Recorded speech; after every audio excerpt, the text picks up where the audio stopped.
Iya. Halo, Assalamualaikum warahmatullahi wabarakatuh.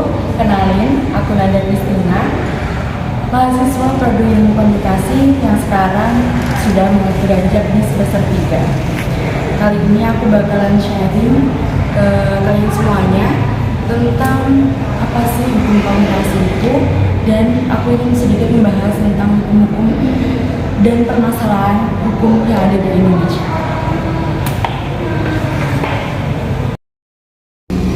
Indonesia, negara yang kita cintai ini adalah negara yang kaya akan budaya, ras, etnis, agama, dan masih banyak lagi. Kita yang kaya akan keberagaman ini bisa bersatu berkat pengorbanan para pahlawan kita yang berjuang sampai darah penghabisan. Dan puncaknya, diikrarkanlah proklamasi kemerdekaan yang disenandungkan oleh Insinyur Soekarno selaku Presiden Republik Indonesia kita yang pertama. Contohnya adalah media, hukum media. Media itu menjadi senjata utama pengendali pola pikir rakyat Indonesia. Tapi apa kalian tahu? Masih banyak hal yang perlu diperbaiki dari hukum media yang ada di Indonesia. Nah, salah satu hukum media adalah media penyiaran. Adanya hukum itu pada media penyiaran atau faktor penerbitan undang-undang penyiaran itu ada 4 faktor. Yang pertama adalah kemerdekaan.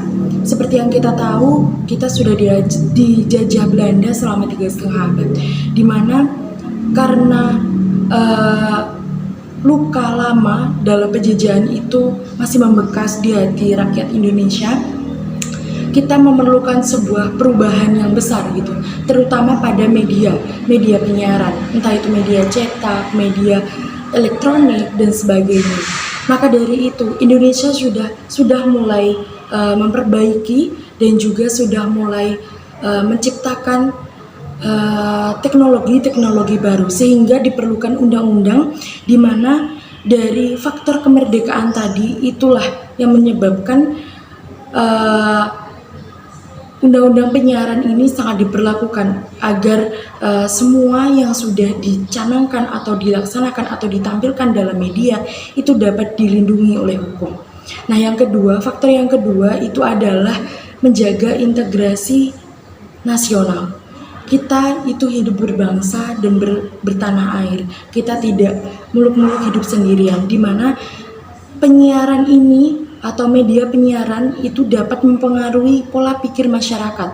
Mereka hanya melihat di layar kaca saja, tapi mereka tidak tahu bagaimana aslinya atau fakta yang ada di sana. Sehingga kesalahpahaman ini yang ada di media dan juga faktanya itu dapat menyebabkan permasalahan-permasalahan yang bisa merusak integrasi nasional. Lalu faktor yang ketiga itu adalah peran dalam kehidupan sosial.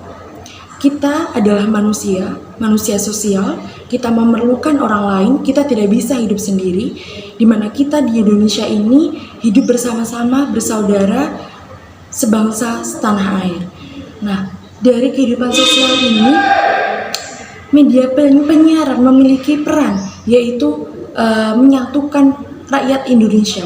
Peran dalam kehidupan sosial, di mana entah itu informasi politik, informasi tentang pendidikan, hiburan, itu semua memiliki peran dalam kehidupan sosial kita. Kita dapat teredukasi, kita dapat terhibur dan sebagainya. Maka dari itu, undang-undang penyiaran ini diperlukan karena penyiaran ini bersangkutan dengan kehidupan sosial kita. Nah, yang terakhir itu adalah memiliki pengaruh besar. Kita tahu sendiri ya, bagaimana media massa, sekarang media sosial saja itu sudah memiliki dampak yang sangat besar terhadap kehidupan kita.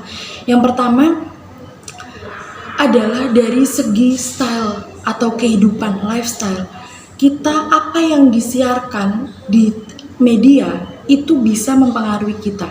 Yang contohnya nih ya, ada kita sedang booming-boomingnya kehidupan Korean lifestyle, di mana dari outfit, dari kehidupan, dari pola pikir dan teknologi dan sebagainya itu ditampilkan dalam media kita, dalam media penyiaran kita, sehingga itu dapat mempengaruhi rakyat Indonesia yang menonton dan juga melihat postingan maupun tayangan tersebut, sehingga dapat mempengaruhi gitu. Jadi undang-undang penyiaran ini juga melindungi kita karena penyiaran atau media penyiaran itu bisa berdampak atau memberikan pengaruh sangat besar terhadap kehidupan berbangsa dan bernegara. Oke, yang selanjutnya kita akan beralih kepada peran pers. Peran pers ini ditata atau diatur pada Undang-Undang Pasal 6. Yang pertama, peran pers adalah memenuhi hak masyarakat untuk mengetahui. Nah, yang kedua itu adalah menegakkan nilai-nilai dasar demokrasi, mendorong terwujudnya supremasi hukum dan hak asasi manusia, serta menghormati kebinekaan. Nah, itu selanjutnya adalah mengembangkan pendapat umum berdasarkan informasi yang tepat, akurat, dan benar.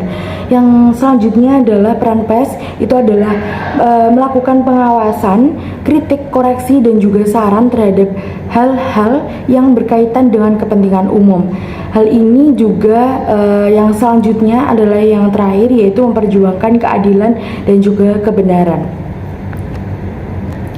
Nah, yang selanjutnya aku juga membahas Undang-Undang Pers itu pasal 13, ada 3 poin. Yang pertama itu yang perusahaan iklan itu dilarang memuat iklan berupa yang pertama yang berakibat merendahkan bermartabat suatu agama atau mengganggu kerukunan hidup antar umat beragama serta bertentangan dengan rasa kesusilaan masyarakat. Nah, yang kedua ini ada seperti minuman keras, narkotika, psikotropika, dan zat adiktif lainnya yang sesuai dengan ketentuan peraturan perundang-undangan yang berlaku. Nah, yang terakhir adalah peragaan wujud rokok atau penggunaan rokok. Karena seperti yang kita tahu, rokok itu tidak sehat, meskipun Indonesia itu masih ada pabrik-pabrik yang membangun atau menciptakan pabrik rokok, tetapi karena alasan biaya cukai, pajak, dan sebagainya, itu sebenarnya tidak dibenarkan untuk merokok. Nah, selanjutnya aku bakal ngebahas tentang lembaga penyiaran gitu. Lembaga penyiaran itu ada beberapa. Yang pertama adalah lembaga publik. Lembaga publik ini ialah lembaga milik pemerintah atau milik negara yang sudah pasti berbadan hukum gitu. Dimana contohnya pada televisi itu ada TVRI, dan juga kalau di radio, media radio itu ada RRI. Selanjutnya adalah lembaga penyiaran swasta. Ini paling banyak di Indonesia, dimana kalau contohnya di media televisi, lembaga penyiaran swasta itu contohnya seperti SCTV, RCTI, terus ada Indosiar, Trans TV, MNC, dan sebagainya. Itu adalah contoh media atau lembaga penyiaran swasta.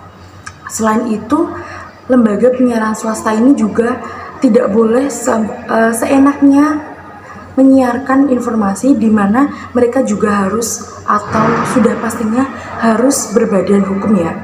Nah, selanjutnya itu ada lembaga penyiaran komunitas, di mana komunitas ini lembaga penyiaran yang dimiliki oleh beberapa orang yang tergabung dalam suatu komunitas. Contohnya ada komunitas Rasi nih, mereka memiliki Rasi FM sebagai lembaga penyiarannya. Juga ada yang selanjutnya itu lembaga asing, lembaga penyiaran asing. Lembaga penyiaran asing ini sebenarnya untuk masalah hukum dan sebagainya itu dilarang ditayangkan atau dilarang untuk bekerja di Indonesia. Tetapi ada beberapa syarat yang akhirnya diperbolehkan, tetapi hanya untuk beberapa saja. Nah, contoh lembaga penyiaran asing itu seperti CNB, terus BBC, ada juga CNN, itu semuanya milik internasional atau milik negara lain yang akhirnya diperbolehkan tayang di Indonesia. Nah, selain itu aku juga mau ngebahas tentang bab 11 Undang-Undang bab 11 pasal 15, yaitu lembaga penyiaran wajib melindungi hak dan kepentingan yang pertama, orang atau kelompok yang dianggap marginal. Nah, yang kedua itu orang atau kelompok dengan orientasi seks dan identitas gender tertentu. Kita tahu kan ya, Indonesia ini meskipun negara muslim tetapi juga masih ada masalah-masalah tentang identitas gender, tentang orientasi seks dan sebagainya. Maka dari itu lembaga penyiaran ini berusaha menerbitkan undang-undang yang bisa melindungi oknum atau maksud saya melindungi orang-orang yang memiliki orientasi seks dan identitas gender yang berbeda dari rakyat biasanya.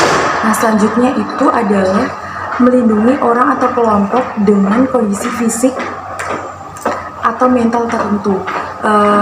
Seperti yang kita tahu,